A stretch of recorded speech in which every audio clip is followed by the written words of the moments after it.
Next एक line की जो इक्वेशन जो मैंने अभी आपको बताया था बची हुई है वो और बता रहा हूँ आपको, जिसको आप कह सकते हो पैरामीट्रिक फॉर्म। पैरामीट्रिक फॉर्म, ये पैरामीट्रिक फॉर्म क्या होती है देखिए, अगर किसी लाइन के ऊपर हमें एक पॉइंट दे रखा हो x1 y1, और ये पता है कि ये लाइन x एक्सिस की पॉजिटिव डायरेक्शन के साथ एंगल थीटा अगर बना रही है, ये x एक्सिस है हमारी, और अगर ये पता है कि ये लाइन x एक्सिस की पॉजिटिव डायरेक्शन के साथ एंगल थीटा बनाती है, तो हम इस लाइन की इक्वेशन को लिख सकते हैं x minus x1 by cos theta is equal to y minus y1 by sine theta is equal to r। यहां पर देखिए, अगर सिर्फ लाइन की इक्वेशन ढूंढनी है तो इसकी कोई जरूरत नहीं है। लाइन की इक्वेशन तो हम वन पॉइंट स्लो फॉर्म से भी ढूंढ सकते हैं, ये जो जानकारी हमें दे रखी है। हम लाइन की स्लोप लिख सकते हैं टेन थीटा। अगर लाइन का एक्स एक्सिस की पॉजिटिव डायरेक्शन के साथ एंगल पता है तो उसकी स्लोप मिल जाएगी टेन थीटा, और एक हमें पॉइंट पता है उसके पास लाइन के ऊपर, तो इक्वेशन हम लाइन की लिख सकते हैं y minus y one is equal to m into x minus x one. तो अगर सिर्फ लाइन की इक्वेशन चाहिए तो पैरामीट्रिक फॉर्म यूज करने की कोई जरूरत नहीं है। इसकी जो जरूरत, इस लाइन का जो यूज है वो है इस आर के अंदर छुपा हुआ। इसमें आर क्या है देखिए, x1 y1 तो ये पॉइंट है लाइन के ऊपर, और थीटा इस लाइन का पॉजिटिव डायरेक्शन के साथ एंगल है। इस लाइन के ऊपर अगर हम एक जर्नल पॉइंट ले x कोमा y, तो जो r यहाँ पे है दिया हुआ है, ये r हमारे पास ये point general point p x comma y का variable point p x comma y का, और फिक्स्ड पॉइंट जो हमारे पास था x1 y1 उसका डिस्टेंस है। यहाँ से अगर मैं इन दोनों को लेके x और y की वैल्यू फाइंड आउट करना चाहूँ तो x इज इक्वल टू लिख सकते हैं x1 plus r cos theta and y is equal to y1 plus r sine theta. ये जो हमारे पास x और y है ये जर्नल पॉइंट P के कोऑर्डिनेट है। यहाँ पर जो r है हमारा वो डिस्टेंस है between variable point P and fixed point A, जो कि हमने इस इक्वेशन में यूज किया है x1 y1। तो इसका बेनिफिट ये है इस इक्वेशन का कि अगर हमें इस लाइन के ऊपर किसी पर्टिकुलर डिस्टेंस पे कोई पॉइंट ढूंढना है, इस फिक्स्ड पॉइंट से two distance, three distance, five distance, किसी भी पर्टिकुलर डिस्टेंस पे अगर आपको एक पॉइंट ढूंढना है तो वो पॉइंट आप ढूंढ सकते हो इस फॉर्मूले की हेल्प से, इस पैरामीट्रिक फॉर्म की हेल्प से। आपको x1 y1 प्रोवाइड किया जाएगा, थीटा प्रोवाइड किया जाएगा। अगर हमें कहा जाए एक पॉइंट ढूंढो इस लाइन के ऊपर एट ए डिस्टेंस 2 यूनिट, तो आप r की वैल्यू 2 और -2 रखने पर दो पॉइंट फाइंड आउट कर सकते हैं। दो पॉइंट इसलिए क्योंकि ए पॉइंट से टू डिस्टेंस पे एक पॉइंट आगे की तरफ भी मिलेगा और एक पॉइंट पीछे की तरफ भी मिलेगा, तो वो दोनों पॉइंट आप फाइंड आउट कर सकते हैं। आर की वैल्यू एक के लिए 2 और एक के लिए -2 लेनी होगी। फॉर एग्जाम्पल यहाँ पर मैं एक छोटा सा इसी के ऊपर एग्जाम्पल लेना चाहूँ तो इस तरह से ले सकते हैं। देखिए, एक लाइन है हमारी जिसके ऊपर हमें पॉइंट दे दिया, मान लेते हैं 2,3, और ये बता दिया कि ये लाइन एक्स एक्सिस की पॉजिटिव डायरेक्शन के साथ एंगल बना रही है 60 डिग्री। ये इस लाइन का एक्स एक्सिस की पॉजिटिव डायरेक्शन के साथ एंगल है। अगर हमें इस लाइन की सिर्फ इक्वेशन लिखनी है, इक्वेशन फाइंड आउट करनी है, तो देखिए इसकी स्लोप हम लिख सकते हैं tan 60 which is equal to √3। अगर हमें लाइन की स्लोप पता है और इस लाइन के ऊपर एक पॉइंट पता है, तो हम इस लाइन की इक्वेशन लिखना चाहें, इक्वेशन ऑफ लाइन, तो ये हो जाएगी y minus y one is equal to m into x minus x one, that is y minus three is equal to √3 into x minus two. तो इसमें कोई समस्या नहीं है। देखिए, √3x minus y plus two, sorry +3 - 2 √3 is equal to 0। तो सिर्फ line की इक्वेशन लिखनी है तो हम इस इक्वेशन को इस तरह से लिख सकते हैं, बट हमें कहा जाए इस लाइन के ऊपर इस पॉइंट ए से 4 डिस्टेंस के ऊपर पॉइंट जो है फाइंड आउट करो। एक पॉइंट फाइंड आउट करो इस लाइन के ऊपर जो इस पर्टिकुलर पॉइंट 2,3 से 4 डिस्टेंस पे हो। तो फिर ये इक्वेशन हमें हेल्प नहीं करेगी जो हमने अभी अभी लिखी है 1 पॉइंट स्लो फॉर्म से। ये हमें ए पॉइंट पी प्रोवाइड नहीं करेगी। तो इसको फिर पॉइंट पी को फाइंड आउट करने में हेल्प करेगी हमारी पैरामीट्रिक फॉर्म। पैरामीट्रिक फॉर्म में अगर मैं लाइन की इक्वेशन लिखना चाहूँ तो ये होगी, देखिए x minus x one upon cos theta.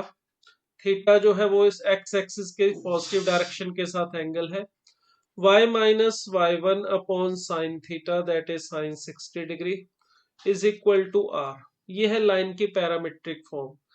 तो इसमें अगर मैं x की वैल्यू लिखना चाहूँ तो 2 प्लस आर कॉस 60 डिग्री, और कॉस 60 डिग्री की वैल्यू 1/2 होती है।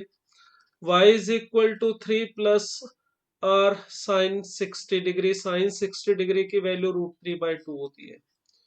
अब ये जो हमारे पास x और y जो हमें मिल रहे हैं ये general point, variable point x comma y है। अब आपको इस लाइन के ऊपर इस पॉइंट से जितने डिस्टेंस पे पॉइंट चाहिए आप r की वैल्यू उसके अकॉर्डिंग रख सकते हो। अब देखिए इस लाइन के ऊपर 4 डिस्टेंस पे मुझे अगर पॉइंट ढूंढना है तो 4 डिस्टेंस पे एक पॉइंट आगे की तरफ होगा और एक पॉइंट पीछे की तरफ भी होगा 4 डिस्टेंस पे। तो अगर हमें इस पॉइंट को मैं P और इसको चले Q लिख लेता हूँ। तो अगर मुझे P फाइंड आउट करना है तो P पॉइंट के लिए देखिए R की वैल्यू मैं रखूंगा 4। तो मुझे पॉइंट P के कोऑर्डिनेट मिल जाएंगे। देखिए यहाँ पर x की वैल्यू 4 रखने पर y की वैल्यू आ जाएगी 4 and 3 plus 2√3। That is point P के कोऑर्डिनेट आएंगे 4,3 प्लस 2√3। इसी तरह से अगर मुझे ढूंढना है Q, 4Q, R की वैल्यू रख दीजिएगा -4। तो इससे हमें पॉइंट Q के जो कोऑर्डिनेट है वो मिल जाएंगे 0,3 माइनस 2√3। R की वैल्यू P के लिए +4 और Q के लिए -4 रखी है क्योंकि पॉइंट A से आप देखेंगे P की तरफ जाते हुए x और y दोनों इंक्रीज होंगे। तो यहाँ पर R की वैल्यू पॉजिटिव रखने पर ये जो 2 और 3 है इसमें कुछ ऐड होगा, इंक्रीज होगा, तो पॉइंट P के कोऑर्डिनेट मिलेंगे। अगर आप Q के कोऑर्डिनेट फाइंड आउट कर रहे हैं तो Q देखिए A से पीछे भी है और नीचे भी है। तो मतलब Q के लिए x और y कोऑर्डिनेट दोनों रिड्यूस होने चाहिए। तो यहाँ पर इसके लिए R की वैल्यू आएगी -4। तो इस तरह से R की दो वैल्यू प्लस और माइनस रखने पर उस पर्टिकुलर फिक्स पॉइंट A से 4 डिस्टेंस पे हमें 2 पॉइंट मिल जाएंगे। तो ये इसका बेनिफिट है। अगर हमें किसी लाइन के ऊपर उस फिक्स पॉइंट से किसी पर्टिकुलर डिस्टेंस पे पॉइंट चाहिए हो तो आप इस फॉर्म का यूज करेंगे। अभी हम जो एग्जांपल कर रहे थे उसके अंदर भी हम इसका यूज कर सकते हैं। देखिए हमें यहाँ पर ये गिवन था कि एक लाइन जो है हमारे पास वो एक्स एक्सिस और वाई एक्सिस को पॉइंट ए और बी पे कट कर रही थी। ये पॉइंट था हमारा 4,0, ये था हमारा 0,2। हमने अभी भी जो एग्जांपल दो मेथड से किए उसे अब मैं तीसरे मेथड से करूंगा। ये लाइन थी हमारी x plus 2y is equal to 4। अब हमें कहा गया था कि यहाँ पर इस ए बी के ऊपर एक स्क्वायर कंस्ट्रक्ट किया गया है अवे फ्रॉम ओरिजिन। तो ये सी पॉइंट था और ये पॉइंट था हमारा डी। हमें कहा गया था कि इसके डायगोनल्स का point of intersection find out कीजिए। तो इस लाइन डायगोनल्स का पॉइंट ऑफ इंटरसेक्शन ये भी फाइंड आउट करने के लिए देखिए अगर मैं यहां से इस पॉइंट को चले Q मान लेता हूं तो ये जो Q पॉइंट है हमारे पास देखिए ये मिड पॉइंट होना चाहिए ए बी का। तो इस पॉइंट के कोऑर्डिनेट में फाइंड आउट कर सकता हूँ, ये 2,1 आ जाएंगे। अब अगर मैं यहां से देखूं मेरे पास जो ए बी है, ए बी की जो लेंथ है ये आ रही है 2√5। ये आप डिस्टेंस फार्मूला से ए और बी के कोऑर्डिनेट से फाइंड आउट कर सकते हैं। ए बी की जो लेंथ है वो आएगी 2√5 √20। तो इसका मतलब ए बी की जितनी लेंथ है उतनी ही ए डी की लेंथ होगी। तो पी क्यू को देखिए ये ए डी का हाफ है, मीन टू से ये लेंथ होनी चाहिए √5। तो इस लाइन के ऊपर देखिए Q पॉइंट से ये √5 डिस्टेंस पे पॉइंट P है जो हमें फाइंड आउट करना है। तो पॉइंट Q हमें दे रखा है और इस लाइन की अगर पैरामीट्रिक फॉर्म मिल जाए तो पैरामीट्रिक फॉर्म से हम इस लाइन का पता कर सकते हैं। इस Q पॉइंट से √5 डिस्टेंस के ऊपर जो पॉइंट है उसके कोऑर्डिनेट डायरेक्ट फाइंड आउट कर सकते हैं। तो उसके लिए हमें इस एंगल की जरूरत पड़ेगी जो ये line P Q x axis की पॉजिटिव डायरेक्शन के साथ बना रही है। इसको 2,1 को मैं जरा ऊपर की तरफ लिख लेता हूं ताकि थोड़ी जगह यहाँ पे मिल जाए मुझे। अब ये वाला एंगल थीटा हमें चाहिए। अब ये किस तरह से मिलेगा, देखिए थीटा एक्चुअली थीटा ना मिले हमें तो कॉस थीटा और साइन थीटा की जरूरत है, वो मिल जाए तो भी हमें फार्मूले के अंदर तो कॉस थीटा और साइन थीटा का ही यूज करना है। मीन टू से अगर मैं इक्वेशन लिखना चाहूंगा पी क्यू लाइन की तो फार्मूले के अकॉर्डिंग होना चाहिए x minus x1 upon cos theta और y minus y1 upon sine theta. y1 है हमारे पास यहाँ पे 1, x1 y1 ये पॉइंट 2,1 है, q के कोऑर्डिनेट है।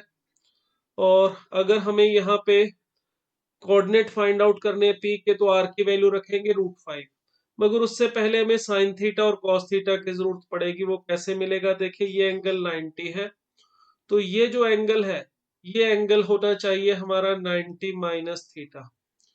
अब अगर आप ट्रायंगल ओ ए बी को देखेंगे ये एंगल हमारा एंगल ए जो है अगर 90 माइनस थीटा है तो इस एंगल को देखिए हम थीटा लिख सकते हैं। अब अगर आप ट्रायंगल ओ ए बी को देखें तो यहां से हम साइन थीटा और कॉस थीटा दोनों की वैल्यू फाइंड आउट कर सकते हैं। इस ट्रायंगल के अंदर हमारा ओ ए बी के अंदर साइन थीटा होना चाहिए O A upon A B perpendicular upon hypotenuse that is 4/2√5। तो ये हमें मिल रहा है 2/√5। इसी तरह से cos थीटा की वैल्यू फाइंड आउट करना चाहे तो O B upon A B that is 2/2√5 which is equal to 1/√5 ये मिलेगी।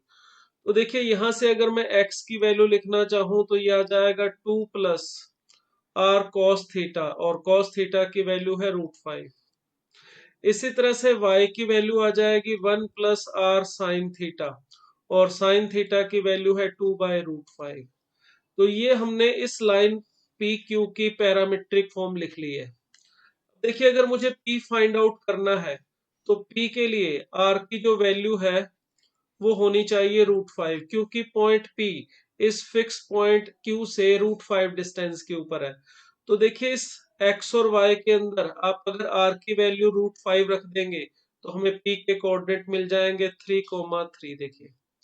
और यही हमने पहले दो मेथड से फाइंड आउट किया था उससे भी यही आ रहा था। तो इस तरह से हम इस पैरामीट्रिक फॉर्म का यूज कर सकते हैं इस पॉइंट P को फाइंड आउट करने के लिए।